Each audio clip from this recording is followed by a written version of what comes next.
Praise the lord. యేసుక్రీస్తు నామమున దేవుడు మనని గొప్ప చేయ మొదలు పెట్టాడు. ఈరోజు దేవుని వాగ్దానము యెహోషువ 3వ అధ్యాయము 7వ వచనం. నేడు వారి కనుల ఎదుట నిన్ను గొప్ప చేయ మొదలు పెట్టెదను.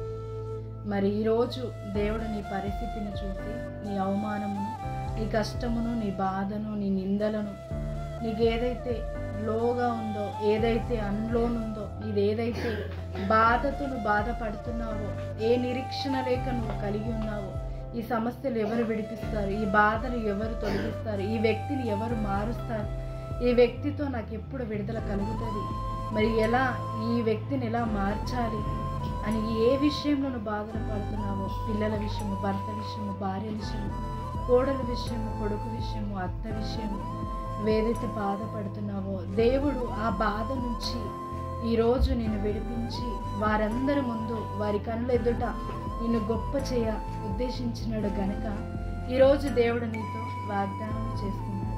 మరి ఆయన నిరీక్షణ నువ్వు ఎప్పుడైతే చూపిస్తావో, దేవుడి వాక్యం ముందు ప్రతిరోజు ఎత్తిపట్టి ప్రార్థన చేస్తావో, తప్పకుండా దేవుడు నీకు విజయాన్ని దయచేసి నిన్ను ముందుకు నడిపించి విశ్వాసంలో ఎదిగించి నీకు నిరీక్షణ కలగచేసి ఆయనే నీకు సహాయము చేసి నిన్ను విడిపిస్తాడు. నిన్ను గొప్ప చేయ ఆయన మొదలు పెట్టాడు. యెహోషువ కాలేబు విషయంలో కూడా మరి అందరూ ఒక సమాచారం అందించారు.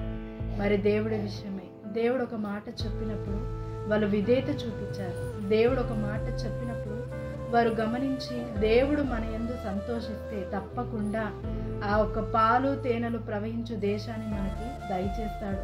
వారు బలమైన వారైనప్పటికీ దేవుడు మమ్మల్ని కాపాడుతాడు, వాళ్ళ నుంచి మాకే బలాన్ని దయచేస్తాడు అన్నప్పుడు మరి వారి యొక్క 2 కుటుంబాలే మరి ఆ యొక్క పాలు ప్రవహించు తేనె ప్రవహించు దేశానికి, ఆశీర్వాద దేశానికి వారు నివసించే అర్హులుగా దేవుడు చేసి ఉన్నారు. ఒక్క నీలో విశ్వాసము వాటని దేవుడు గొప్ప ఆశీర్వాదాలకి మరి గొప్ప ఆశీర్వాదంలోనికి నడిపించడానికి దేవుడు గొప్ప మార్గాన్ని తెరుస్తాడు. మరి ప్రతి ఒక్కరు ఆసక్తితో మరి దేవుని యొక్క వాగ్దానాన్ని మరి తీసుకుని దేవుడు తప్పకుండా నన్ను విడిపిస్తాడు, గొప్ప చేస్తాడని మరి ప్రతిరోజు మరి ఎత్తిపట్టి ప్రార్థించి మీ సమస్యల నుంచి మీరు విడిపింపబడతారు కాక. ఈ వాగ్దానము ప్రతి ఒక్కరి జీవితంలో నెరవేర్చబడి మీరందరూ హెచ్చైన స్థానంలో ఉండి గొప్ప సాక్ష్యములతో దీవింపబడతారు కాక. ఆమేన్. ప్రార్థించుకుందాం. తండ్రి, యేసుక్రీస్తు నామమున ప్రార్థిస్తున్నాము. ఇదిగో దేవా, మరి కాలేబుకి యెహోషువకు ఉండే విశ్వాసాన్ని మాకు దయచేయి. ఈరోజు నీవు గొప్ప చేస్తానని మాకు వాగ్దానము చేస్తున్నావు తండ్రి.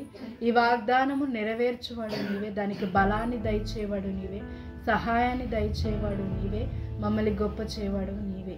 మరి మా పరిస్థితులన్నీ నీవేరికి మమ్మల్ని విడిపించని ఉద్దేశం నుంచి మరి మమ్మల్ని దీవించడానికి ఈరోజు ఈ వాగ్దానం మా జీవితంలో నెరవేర్చమని యేసుక్రీస్తు నామమున ప్రార్థిస్తున్నాము తండ్రి.